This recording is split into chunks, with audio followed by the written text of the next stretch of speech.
months मैंने एक नया अपने अंदर एक चेंज देखा, वो बहुत अच्छा है। 3 माह पहले वाली सभा को फिर गुस्सा आता था, दिल चाहता था ग्रजेस से। अब तो ऐसी हो गई, अच्छा यार किसी को मेरी कोई बात बुरी लगी है तो मैं माफी मांग लेती हूँ, मैं मांग लेती हूँ, कोई बात नहीं, छोटी नहीं हो जाऊंगी या कुछ फर्क नहीं पड़ेगा इससे।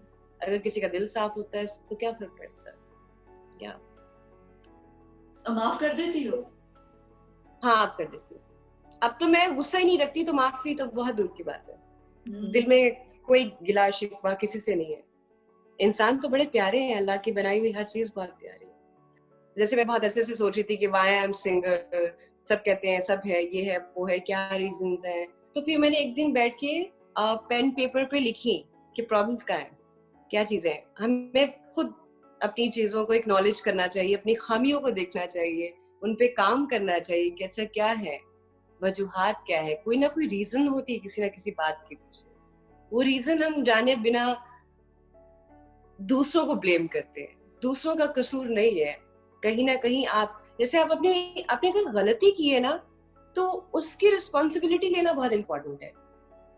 हम ब्लेम गेम में चले जाते हैं, दूसरों पे डाल देना। अगर मेरे साथ ऐसा हुआ है तो इसका रिस्पॉन्सिबल XYZ है, यू अंडरस्टैंड। हम ये कभी नहीं कहते कि यार ये मेरी गलती है। Accept it, learn it. No, लोग सीखते ही नहीं है। हम लोग बस वो जो ईगो है जिसके ऊपर समझते हैं कि हमारी पूरी हयात का दारो मदार हमारे ईगो पर है। ईगो निकल जाती है जब चीजों की समझ आ जाती है। ईगो से इंसान में होती है जिसकी अवेयरनेस नहीं है। अवेयरनेस चीजों के साथ, सिचुएशंस के साथ, इमोशंस के साथ is not aware of these things. वहां ईगो बहुत होगी। जिस इंसान को समझ आ जाएगी ना, वहां ईगो नहीं होगी।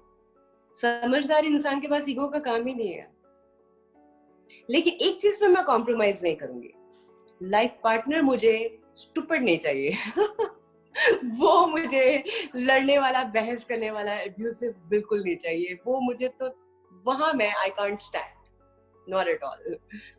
एक्चुअली जब दो इंसान आपस में बात कर सकते हैं ना, एक दूसरे के दोस्त बन जाए ना, फिर लड़ाई नहीं होती। लड़ाई तो या दोस्ती कहाँ होती है? हाँ। अभी तक तो हम इन चीजों में पड़े हुए ना, औरत और मर्द, और ये जो फेमिनिज्म, मुझे आज तक ये समझ नहीं आता। I don't believe in I believe in gender equality. मर्द और औरत एक बराबर है। औरत को भी उतनी तकलीफ होती है, मर्द को भी उतनी तकलीफ होती है। मुझे ये भी बात समझ नहीं आती कि अगर 5 बहनों का एक भाई पैदा हो गया है तो उस बेचारे की जिम्मेदारी नहीं है उन 5 को ब्याहने की, उनकी उनका ब्रॉटअप एंड एवरीथिंग सारी उसकी रिस्पॉन्सिबिलिटी नहीं है। बट हमारी सोसाइटी में, स्पेशली इन पाकिस्तान, ये होता है कि अगर एक कमा रहा है 10 खा रहे हैं। हाँ, दैट्स अनफेयर या I that's think really unfair. I think equality आती ही इकोनॉमिक इंडिपेंडेंस से। हर इंसान को इकोनॉमिकली इंडिपेंडेंट होना चाहिए। मैं बिलीव करती हूँ इस बात को। हाँ, बट ये हमारे यहाँ नहीं, इसकी एक्सेप्टेंस ही नहीं है, सिखाया ही नहीं गया। तो वो फिर एक जो कमा रहा है, बाकी के 10 बैठ के सिर्फ ऐसे हाथ फैला के बैठे हुए हैं और उस एक को ब्लेम कर रहे हैं कि अगर ये इस वक्त नहीं मिला तो तुम्हारा कसूर। उसका क्या कसूर है? उसका कसूर ये है कि वो एक अच्छी जॉब पे लग गया, या उसका कसूर ये कि वो एक बेटा है। फिर गैरतें भी आ जाती हैं। पर जब आप काम करवाते हो, पैसा लेते हो, तब तो गैरत नहीं होती। जब वही बच्चा बच्ची अपनी लाइफ जिए तो फिर सब याद आ जाता है। तो हम ना थोड़ा माइंड जो सेट हुआ है, इसको माइंड सेट को चेंज करना है। हमारी सोसाइटी में उसकी चेंज करने की जरूरत है। हाँ, क्योंकि अगर हमने बहुत सी चीजें अपनी लाइफ में करनी भी है और हम कर भी नहीं रहे क्योंकि डर भी है। बच्चे तो बाहर पढ़ा लिए, इंग्लिश मीडियम हो गए, बट दिमाग तो उनका उर्दू मीडियम रहा। दिमाग तो उनका बहुत वो रहा कि नहीं नहीं, ये नहीं करना, वो नहीं करना, ये नहीं करना, गलत हो जाएगा, लोग क्या कहेंगे। लाइक सीरियसली, ऐसे तो फिर चेंज कभी नहीं आने वाला। और एक्चुअली चेंज चाहिए, चेंज चाहिए, बहुत जरूरी, क्योंकि बहुत जरूरी है। हाँ, क्योंकि हम कंफ्यूज कौम है, हम बहुत कंफ्यूज। चेंज तो चाहिए क्योंकि आगे बढ़ना है ना। वक्त तो एक जैसा नहीं रहता। वक्त तो रवां दवा है। आपने वक्त के साथ जाना ही जाना है। आप आप अगर देख लें, सोशल मीडिया पे जाएं, सोशल मीडिया वो लोग यूज करते हैं जो थोड़े एजुकेटेड हैं, जिन्हें सेंस है कि इसको कैसे चलाना है, क्या बात करनी है। अगर आपको वहां आपकी फैन फॉलोइंग में लोग गालियां देते हुए मिल रहे हैं तो इसका मतलब है कि हम बहुत जाहिल कौम हैं, हम बहुत पीछे हैं, and they are not our fans. Fans आपको गाली नहीं देते, फैंस कभी नहीं अब्यूसिव लैंग्वेज यूज करते कभी। तो हमें उनको ब्लॉक करना है, रिपोर्ट करना है, और हम बदतमीजी होते बर्दाश्त कर रहे हैं, देख रहे हैं क्या जी they are our fans. No, they are not our fans. हम इजाजत दे रहे हैं बुराई को, आओ और ये हमारे साथ करो, और हम उनको जवाब देके उनको बढ़ावा दे रहे हैं, ये भी गलत है। मैं इसके भी खिलाफ हूँ, ये नहीं होना चाहिए। क्योंकि आई थिंक बहस नहीं करनी चाहिए।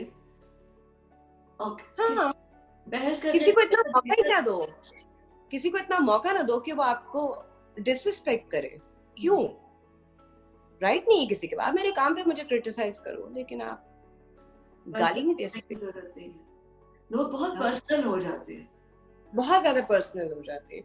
तो भी यहाँ से पता चलता है ना कि कितनी पढ़ी लिखी आवाम है हमारी, और लोग कितना इवॉल्व हुए हैं। नहीं, हम रुके हुए, हम अभी भी वही हैं। एक्चुअली जब बात की जाती है तो तालीम और तरबियत पे बात की जाती है कि तालीम भी हासिल करनी है और अच्छी तरबियत भी हासिल करनी है। तालीम के साथ साथ तरबियत ये अकेली चीज नहीं है, तरबियत भी बहुत जरूरी है। और हमें बचपन में सिखाया था कि हमने किस तरह दूसरों की इज्जत करनी है, हमने हर तरह के शख्स की इज्जत करनी है, बड़ों के लिए किस तरह खड़े होना है, अदब आदाब क्या है। और वो आपको हमेशा याद रहता है, हमेशा याद रहता है। आप अभी चले जाएं, आपके अभी अब खैर आपके बाद तो हम लोग थे, जो हमारे बाद जनरेशन आई है, मैं भी सेट पे जाती हूँ, कोई जूनियर अगर आता है तो वो इतनी जहमत ही नहीं करता कि उठ के सलाम नहीं। लेकिन क्या इन्होंने काम, सानिया शेख ने बड़ी अच्छी बात कही थी कि ये सीनियर्स का अब फर्ज बन गया है कि वो वेलकम करें जूनियर्स को, वो उनको वो सलाम दे, इज्जत करें। आप जितनी मर्जी इज्जत कर लें, लेकिन बहुत से ऐसे लोग हैं जो इस चीज को अंडरस्टैंड ही नहीं करें। वो तरबियत की बात आती है ना माजिया, कहाँ से सीखेंगे वो? आई थिंक हमारा फर्ज भी बनता है कि हम जब सेट पर जाएं तो हमें चाहिए कि हम पहल, जैसे मैं करती हूँ पहल, मैं करती हूँ, आप करती हैं? हाँ, क्योंकि जब मैं गवाह हूँ, जी जानी, मैं तो गवाह हूँ इस बात की। आई नो, तो आपने मुझे कभी आउटसाइड नहीं दिया सीन में, आपने हमेशा हेल्प आउट किया सेट पे। पानी जैसा प्यार, that was my first project, देखा जाए टेक्निकली लीडिंग कैरेक्टर में पहला था वो मेरा। तो you were very nice to me set पे। बल्कि आप मुझे याद है जो मेरी अम्मी की डेथ हो जाती है उसमें, और मैं वो मैयत वाला सीन है, आई वाज क्राइंग, आंसू निकल रहे हैं, तो आपने मुझे कहा अंदर क्या पानी का टैंक लगाया हुआ है, आंसू कैसे आ जाते हैं? याद है आपको सीन? बैठे थे फ्लोर पे। हाँ, क्योंकि इट्स अमेजिंग कि हाउ यू इमोट ना, मतलब हाँ, इट्स अमेजिंग कि आप और इवन नुमान एजाज